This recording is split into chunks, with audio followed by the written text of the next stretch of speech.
안녕하세요. 전 38살 여자이고요. 평생을 기 한 번 펴본 적 없이 주눅 들어 산 사람이에요. 제 이야기를 들으시는 분들도 저를 답답해 하실 테지만 제 성격이 이래요. 태어날 때부터 불우한 가정 환경이 저를 이렇게 주눅들게 만들었죠. 그러니 38년을 살면서도 큰 소리 한 번 내보지 못하고 부당한 대우를 받아도 속으로 네네 하며 삭히며 살아왔어요. 제 어렸을 때 얘기를 잠깐 해보자면요. 엄마랑 아버지는 애초부터 서로 맞지 않는 사람들이었어요. 상극인 사람 둘이 만나 평생을 지지고 볶고 살아갔으니 그동안의 삶이 얼마나 지옥이었을까라는 생각이 들어요. 저도 결혼 생활을 해보니 알겠더라고요. 부부가 한 번 맞지 않으면 평생이 괴롭다는 걸요. 엄마는 젊어서부터 춤추는 걸 좋아했다고 했어요. 거리에서 음악만 흘러나와도 춤을 추시고 술이 한 잔 들어가시면 그날은 동네에 춤판이 벌어질 정도로 그 흥을 주체를 하지 못하셨죠. 어렸을 때지만 하늘하늘한 엄마의 손끝이 참 예뻤던 걸로 기억이 남아요. 춤은 엄마한테 취미이자 특기와 같은 거였어요. 사람들마다 본인의 취미와 특기가 다르듯 엄마한테는 춤이 취미고 특기였죠. 근데 대부분의 사람들은 춤 자체를 굉장히 안 좋게 보잖아요. 그래서 엄마 또한 사람들에게 춤추는 걸 좋아한다는 말은 쉽사리 하지 않으셨어요. 엄마가 요즘 같은 시절에만 태어났어도 이렇게 살진 않으셨을 텐데 아깝기만 하죠. 근데 이런 엄마를 아버지는 참 좋아하셨다고 해요.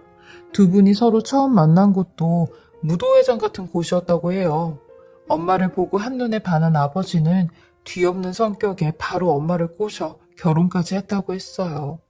결혼 초에는 둘 다 젊으셨고 열정까지 넘치시니 금방 제가 태어났어요. 그리고 연년생으로 다음에 남동생까지 태어나게 된 거죠. 하지만 두 분의 사랑은 거기까지였어요.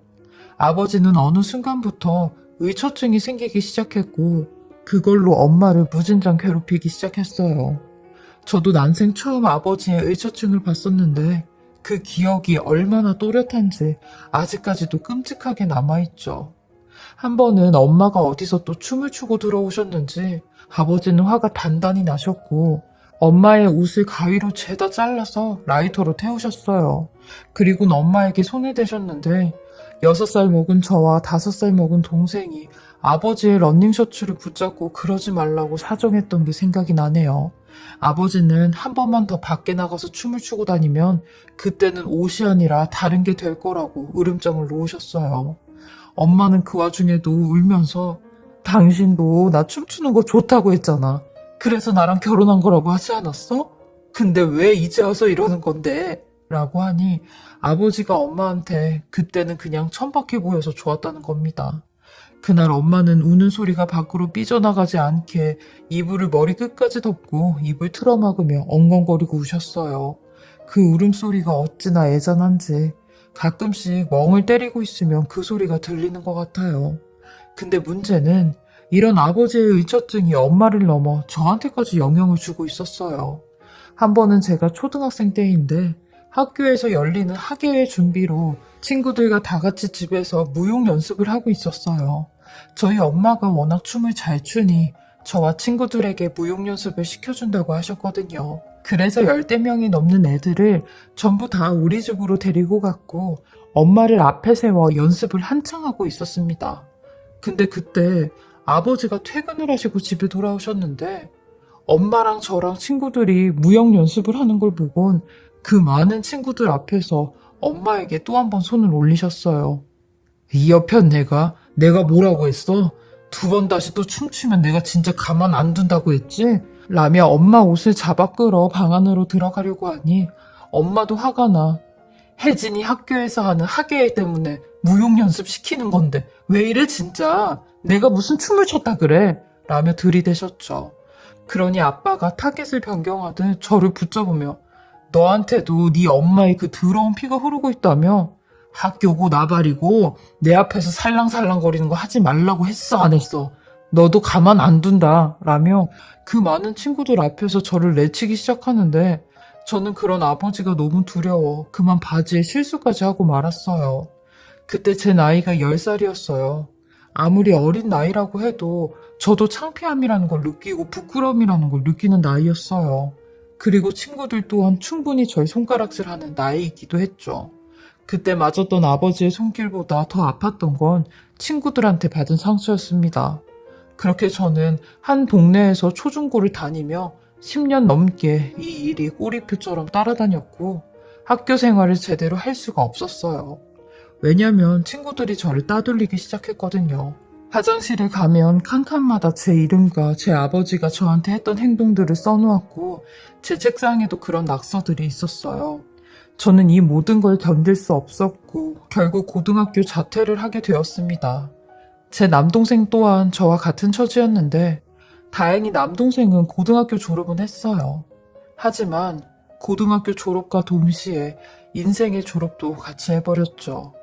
그날도 어김없이 아버지가 엄마에게 꼬투리를 잡으며 엄마에게 손을 올리고 있는데 순식간에 일이 벌어지게 되었어요.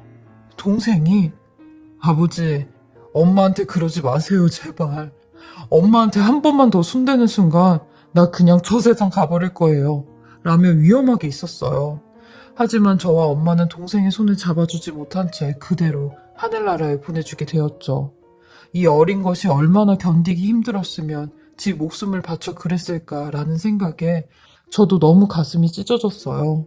누나인 저도 이렇게 가슴이 찢어졌는데 엄마는 오죽했겠나요. 아직까지도 동생 얘기만 나오면 본인이 죄인이라고 가슴을 내리치시죠. 하지만 아버지는 아니었어요. 아버지라는 천하의 쓰레기 같은 인간은 동생의 사망과 동시에 엄마와 제게 관심을 끊고 다른 쪽으로 눈을 돌리셨거든요. 바로 여자였는데요. 카바레에서 여자들을 만나 바람을 피우고 다니셨어요. 그것도 한두 명이 아닌 여러 명의 여자들을 만나고 다녔죠. 술에 잔뜩 취해 엄마와 제가 있는 집까지 그 여자들을 데리고 온 적이 몇 번이나 있었네요. 엄마는 아버지한테 몇 번이나 이혼을 고했지만 돌아오는 답은 주먹뿐이었어요. 저는 어떻게든 엄마랑 아버지를 이혼시키겠다고 하는 마음으로 알바를 시작했고 돈을 모아 엄마의 이혼 소송비를 마련했어요. 그리고 소송을 진행하는 동안은 아버지가 모르는 곳으로 가서 엄마와 단 둘이 살았어요. 지방에 있는 소도시였는데 공장이 많아 거기 주변 식당에서 일을 했어요. 엄마는 주방에서 일을 하고 저는 홀에서 서빙을 했죠. 그러다 거기서 남편을 만나게 되었어요. 남편은 홀어머니와 단 둘이 공장을 운영하는 사람이었는데 나이가 많은 노총각이었죠. 일만 하다 보니 연애도 못하고 결혼할 타이밍도 놓쳐 무려 저보다 14살이나 많은 사람이었어요. 요즘이야 띠동갑이랑 결혼도 많이 하고 연애도 많이 하는데 저 때만 해도 여자가 나이 많은 사람을 만난다고 하면 여자가 어디 부족한가 라는 생각들을 많이 했어요. 저한테도 왜 그렇게 나이 많은 남자를 만나냐고 했거든요. 근데 저는 나이 많은 남편이 좋기만 했어요. 남편은 저를 무슨 애기 다루듯 행동 하나하나에도 아주 조심스러웠는데 저는 평생 처음 받아보는 그런 사랑이었습니다. 그리고 저희 엄마한테도 무척이나 잘했는데 저희 사정을 알고부턴 더욱 저희 모녀에게 잘해주었죠. 그리고 이런 남편보다 더 좋은 시어머니 덕분에 그 지역에서도 금방 자리를 잡을 수 있었어요. 낯선 지역에서 털을 잡고 살려니 텃세도 있었고 아니고 하시는 분들도 많았거든요. 저희 모녀에게 있어서 남편과 시어머니는 하늘에서 내려준 조력자 같은 사람들이었어요. 엄마 또한 시어머니와 많이 가까워지면서 과거에 아버지에게 당한 일을 전부 다 이야기하시며 위로를 받으셨죠. 엄마는 눈물까지 보이시며 누구에게도 이런 위로를 받아본 적이 없다고 감사하다고 하셨어요. 그리고 제게 이런 집안의 시어머니와 아들이라면 믿고 너를 보낼 수 있을 것 같다고도 하셨죠. 그렇게 저와 남편은 연애를 시작했고 연애한 지 얼마 안 돼 임신을 하게 되었어요. 제 임신 소식에 제일 기뻐했던 건 저희 시어머니였습니다.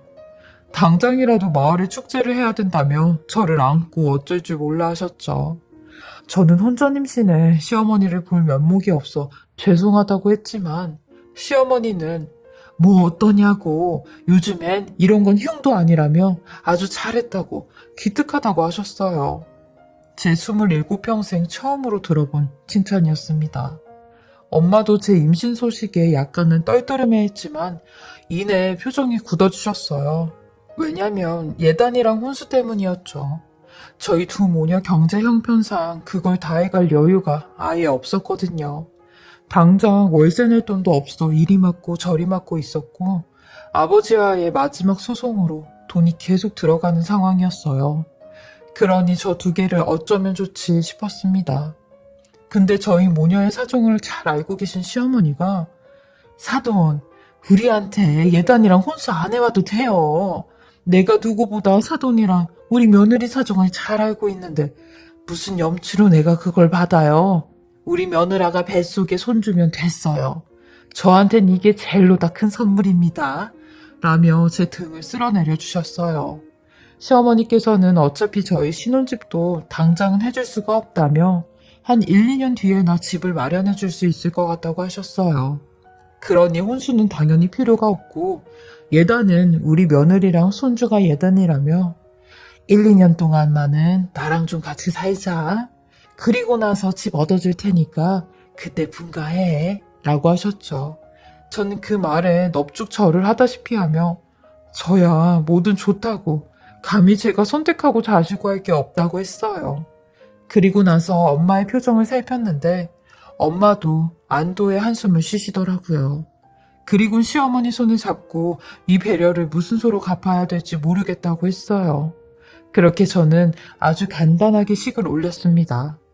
그리고 또 한 가지 좋은 소식이 있었는데 제 결혼과 함께 엄마의 이혼이 성립이 되었어요. 저랑 엄마는 짝꿍처럼 항상 좋은 일도 나쁜 일도 같이 겪는 것 같았죠. 이제야 저희 인생이 조금씩 풀리나 싶었습니다.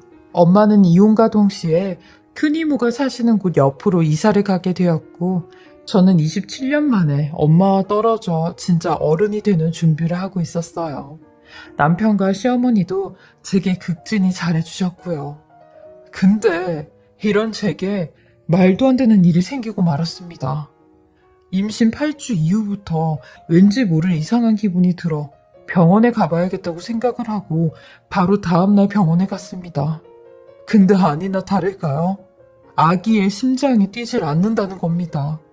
바로 저번 주까지는 건강하게 잘 뛰던 심장이 오늘은 뛰질 않는다는데 임신 9주차가 되었을 때 생각지도 못한 계류 유산이 되어버린 거죠. 절망스럽기만 했습니다.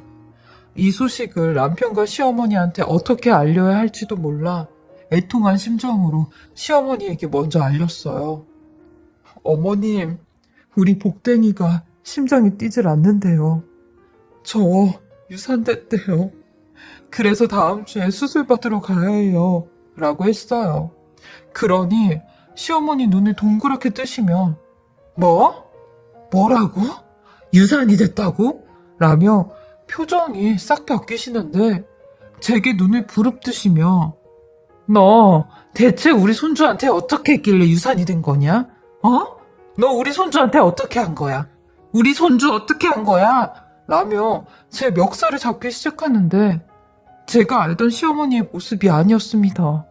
시어머니의 큰 소리에 남편도 무슨 일이냐며 저희한테 한 걸음에 달려왔고 제 유산 소식을 듣고는 당신 미쳤어? 감히 내 자식이 유산이 되게 해? 라며 큰 소리를 치는데 저는 그때부터 이상한 걸 느낄 수 있었습니다. 제가 다음 주에 소파 수술을 받으러 간다고 하는데도 시어머니는 제게 얘 수술이고 나발이고 너 공장 나와서 일이라도 도와라.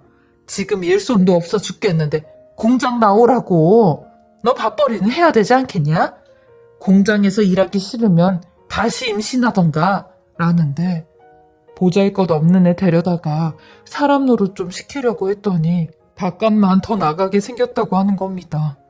그리고 남편은 제가 유산이 되자마자 바로 또 임신을 시도하려는데 분명 산부인과에서는 2-3달까지는 몸을 다스리고 몸 상태가 원래대로 회복이 된 다음에 임신 시도를 하라고 했어요. 하지만 남편은 제 말은 듣지도 않았죠. 엄마에게 이 사실을 얘기해주고 싶어도 그럴 수 없었습니다. 결혼 전날 제 손을 움켜잡으며 이런 시대가 없다고 우리 같은 사람들을 받아주는 사람이 어디 있겠냐며 시집 가서도 항상 시어머니 말씀, 남편 말씀 잘 듣고 엄마처럼 이혼하지 말고 살라는 그 말이 귀에 맴돌아서요. 저는 그렇게 또 임신을 하게 되었는데 두 번째 임신 때는 남편이나 시어머니나 좋아하지도 않으셨어요. 너는 당연한 걸 하고 있다면서요. 근데 이런 제게 또다시 6주 만에 유산이란 아픔이 찾아왔어요. 이때부터는 시어머니나 남편이 첫 번째 유산보다 더 심한 말을 하시며 몸이 회복이 되기도 전에 공장에 나와 일을 하라고 했고 육체적 노동보다 정신적으로 사람을 더 힘들게 하였어요. 그리고 남편은 결혼 2년 차 때부터 밤마다 집이 아닌 다른 곳을 배회하며 아가씨들한테 가서 돈을 흥청망청 쓰고 다녔어요. 공장을 본인이 운영하니 돈은 여유가 있었거든요. 남편은 수더분한 겉모습과는 달리 여자들을 엄청 밝혔고 돈으로 할 수 있는 건 다 하고 다녔던 것 같았죠. 저는 시어머니의 말도 안 되는 시집살이는 다 참아도 남편의 이런 불경스러운 행동들은 참을 수가 없었고 아버지가 생각이 나 남편과 매일 저녁마다 싸우기 시작했어요. 그러니 저희 시어머니 방문을 열어 다짜고짜 제게 다가와 손을 올리시며 이게 지금 어디 한일 같은 지혜비한테 대들고 있어? 아니 네 아버지도 그렇게 바람을 피우고 다녔다면서 그러면서도 네 엄마가 네 아버지랑 같이 살았다며? 니네 엄마도 그러고 38자인데 너는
왜 못하냐?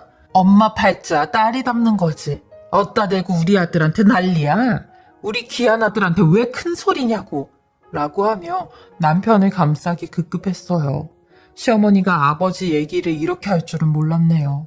결국 저의 과거 얘기가 이 사람들한테는 어마어마한 약점이 되었고 먹잇감이 되었죠. 저희 엄마는 이런 제 상황도 모른 채 빨리 네 시어머니랑 남편한테 떡두꺼비 같은 손자 하나 안겨주라는 말뿐이었어요. 결혼한 지 3년이 다 되어가는데 빨리 애를 낳아드리라고 했죠. 엄마의 말에 저도 내심 손자 한 명 낳아주면 다시 예전처럼 되돌아갈 수 있을까? 라는 신락 같은 생각이 들긴 했어요. 지금 생각해보면 바보 같은 생각이지만 단란한 가정을 꾸리는 일이 제가 소원 같은 일이었어요. 다른 사람들에겐 아주 평범한 일이겠지만요. 그러다 세 번째 임신이 되었어요. 엄마와 저의 간절함이 통했던 걸까요?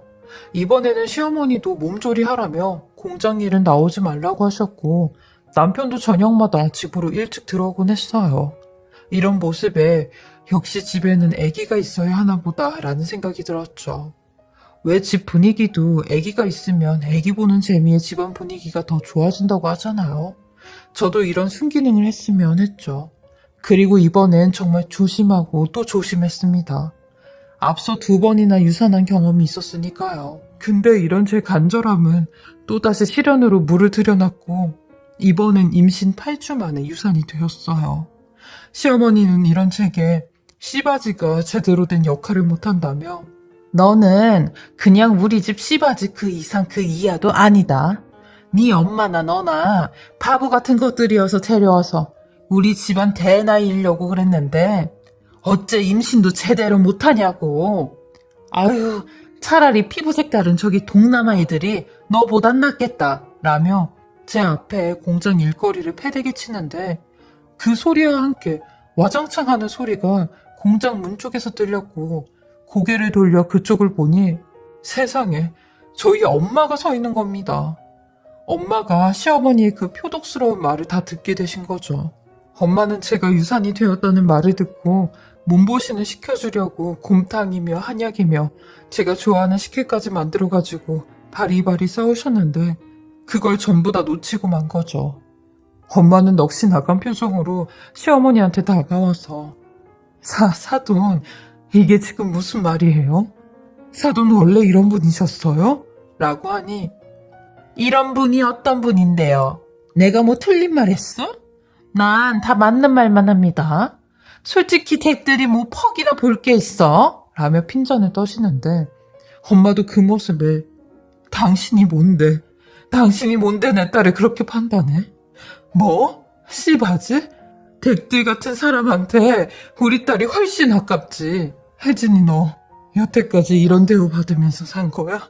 라며 왜 말 안 했냐고 엄마랑 같이 가자고 하는데 시어머니가 하지 말아야 될 소리를 엄마와 저한테 하고 말았어요. 우리 뒤에다 대고 엄마라는 여자가 저 모양 저 꼴이니 지 아들이 그런 결단을 내리지.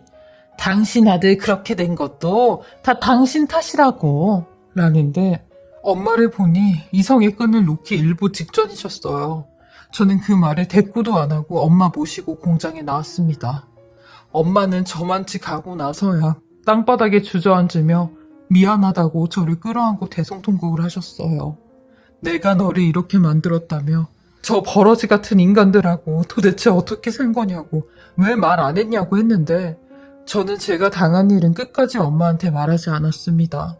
충분히 엄마가 상처를 받으셨는데 이 말까지 하면 엄마는 평생 죄책감으로 사실 것 같았거든요.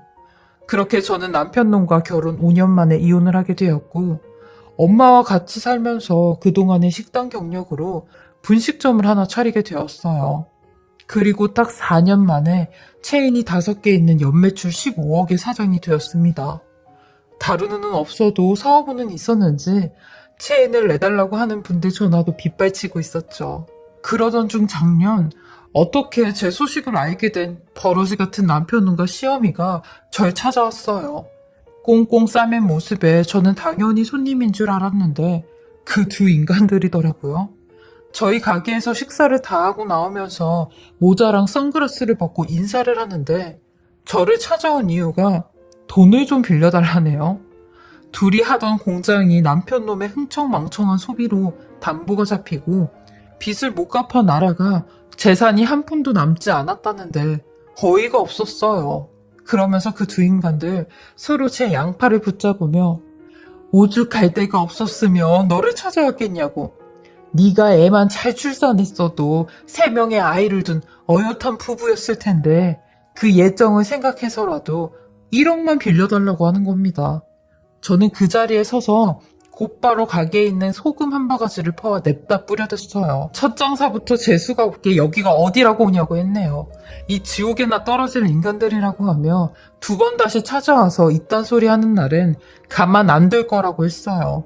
썩 꺼지라고 있는 대로 두 모자를 문 밖으로 밀어냈죠. 당신네들이 처먹은 떡볶이 값이랑 튀김 값으로 내가 적선했다 생각할 테니까 내 눈앞에서 썩 사라지라고 했네요. 제가 이렇게 불우한 가정환경에서 자라다 보니 제대로 된 사람도 보지 못하고 결혼 생활도 제대로 하지 못해 옛날에는 제 인생이 참 너무 원망스러웠어요. 하지만 지금은 이런저런 세월의 풍파를 겪고 많이 단단해진 것 같아요. 그러니 제 사업도 성공시키고 엄마랑도 남자 없는 삶에서 해방이 된 것 같았죠. 아직까지도 남자라면 치가 떨리거든요. 지금까지 제 삶의 이야기를 쭉 해봤는데요. 마치 자소전을 한 편 쓰는 듯한 기분이 드네요. 썼다 지웠다를 반복하며 제 인생도 많이 되돌이켜 본 것 같아요. 저의 이런 하찮은 인생 이야기 들어주시고 읽어주셔서 감사드리고요. 다들 건강하시고 행복하시길 바라겠습니다.